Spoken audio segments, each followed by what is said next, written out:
Helen, hello and welcome to our second episode of Holistic Health Explained, my weekly blog. And we're starting off this new series with thyroid health. And if you haven't watched my story, my personal story on the last episode, please go back and have a listen. So you'll find out that thyroid is really very dear to my heart. It's my own health issue I struggle with. So we're starting off this series with that very important topic. And why do we need to talk about a thyroid in the first place? Well, we're living in a world these days where we experience an epidemic of thyroid health conditions.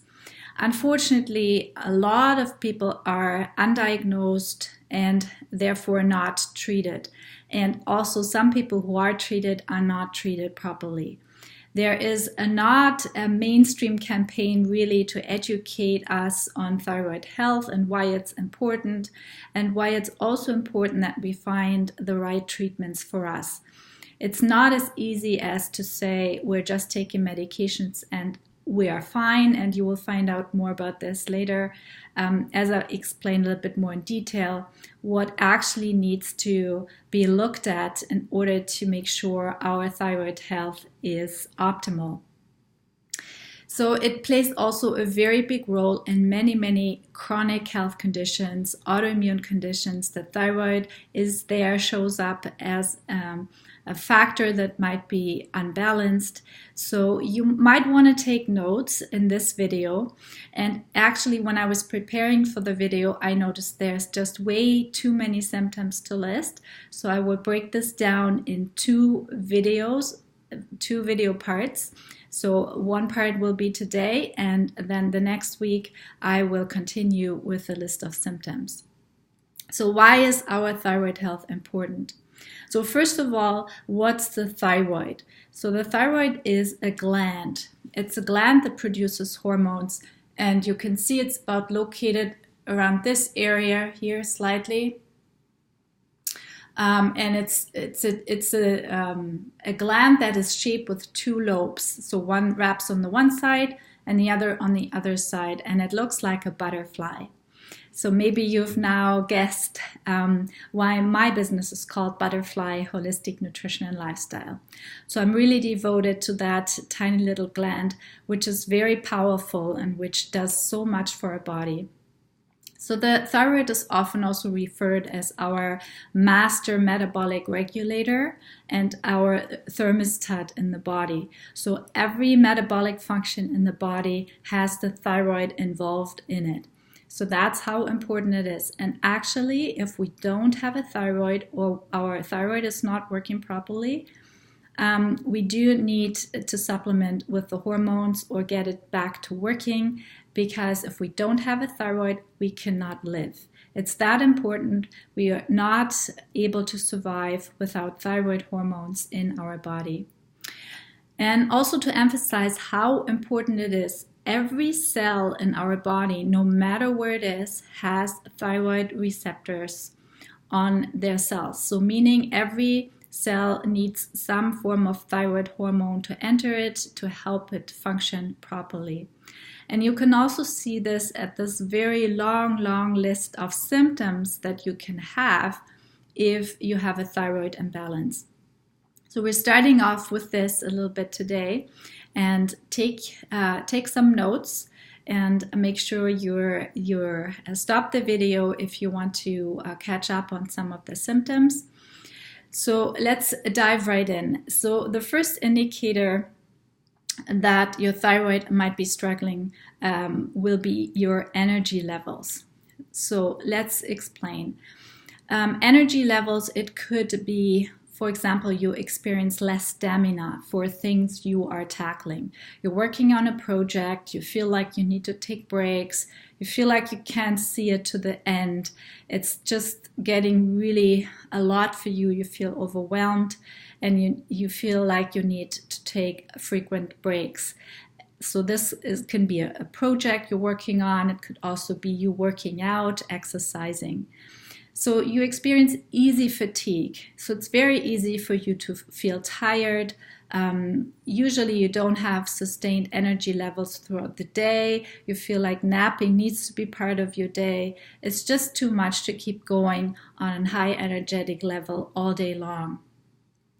You also might experience exhaustion after exercising. So if you work out and after that you feel complete exhaustion, and it's not a good feeling. This.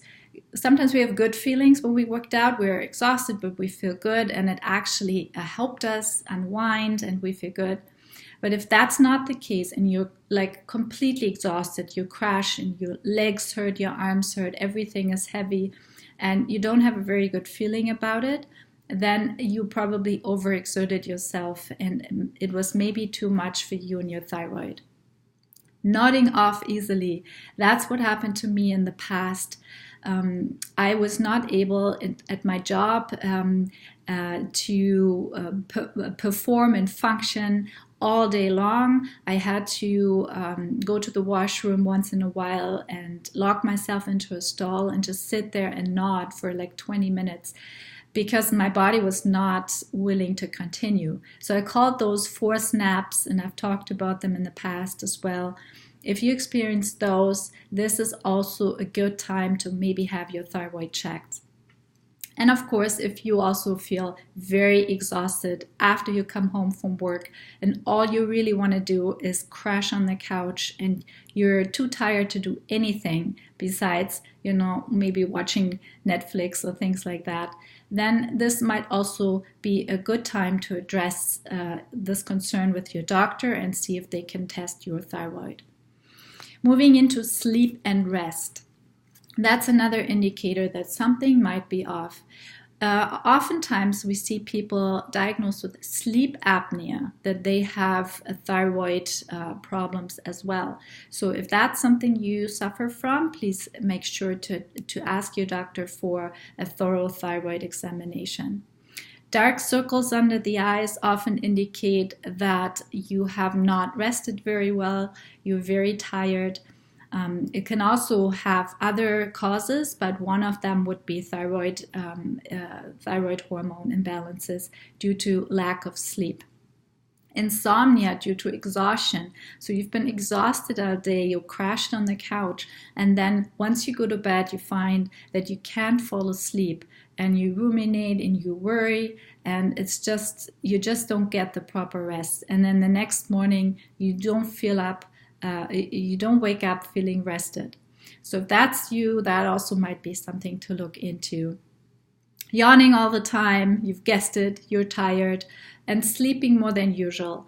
So if you feel like you need to sleep more than 9 hours every single day, and you crave the sleep and that's all you want to do, go and get your thyroid checked. I'm going to repeat myself here many times, but I hope you understand the reasoning behind it. Mood and emotions.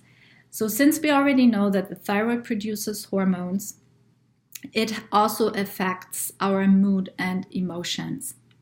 And how the thyroid produces those hormones we will address in a different video. Right now we walk through the symptoms. So chronic depression is something that we often struggle with when our thyroid is underperforming. So this can manifest as chronic depression, and we are often very quick to go get a diagnosis at your doctor's, and we're put on antidepressants also for anxiety, and we don't really know if our thyroid is behind our depression. So if you have been diagnosed with depression or you're on antidepressants and you've never done a thyroid test, I would say go to your doctor and please have it checked. If you feel like you're moody often and people walk around on eggshells around you, and even you can't stand yourself sometimes because you're so moody, this is also something that might be behind it. If you're hypersensitive to others, meaning you feel very, very sensitive to what people tell you, even if they just try to talk to you normally, you feel criticized, you take everything personal. It's really hard for you to talk to other people without having really strong feelings towards them. Make sure your thyroid is healthy. Moving into female issues, if you still have your period and you have severe PMS symptoms, all of them can also be related to a thyroid dysfunction. Oftentimes, if you get very emotional around your period and you have long crying spells, it's really hard for you to calm down. Everything pushes you over the edge. Thyroid imbalances could also be part of this. Coldness. So this is going to be the last one for today, and then we'll break it for today, and next week we will continue the list of symptoms. So coldness is, when you feel cold all over your body. It doesn't matter how cold or warm it is outside. Even in the summer, you can just feel chilly most of the time, especially all these parts that are sticking out. So meaning cold hands, cold feet, cold ears, cold fingers, even a cold butt. This is actually really true. Can be very cold, a cold sensation. And you will find that you are wearing more clothes than others. And even in the summer, when other people are in flip-flops, shorts, and tank top, you sit there in a sweater and capri, and you would love to wear socks and your flip-flops because your feet are so cold. So if that's you, that could also be an indication. And if you're anything like me, wind sensitivity. I was really, really sensitive to wind. So if it's a slightly cooler breeze that would touch my skin, I would get goosebumps. And I was really looking for a place to go inside because I couldn't get back to feeling comfortable in my skin. I just always had this edgy feeling of coldness on my skin. So as we know, the thyroid is the thermostat of the body as well. So it also regulates the sensation of feeling cold or hot. So watch out for this and take good care of your thyroid. So I hope you tune in again next week for a continuation of this list. And as you can see, and I mentioned this at the beginning, since every cell in your body has thyroid receptors, you are prone to have a long, long list of symptoms depending on where your personal weakness is, what you could experience. And we do not necessarily connect the dots properly or would think that it's a thyroid issue if we feel something that's totally unrelated. So this is why I'm breaking down this long, long list for you. I hope you took some notes, and I will see you again next week. Bye.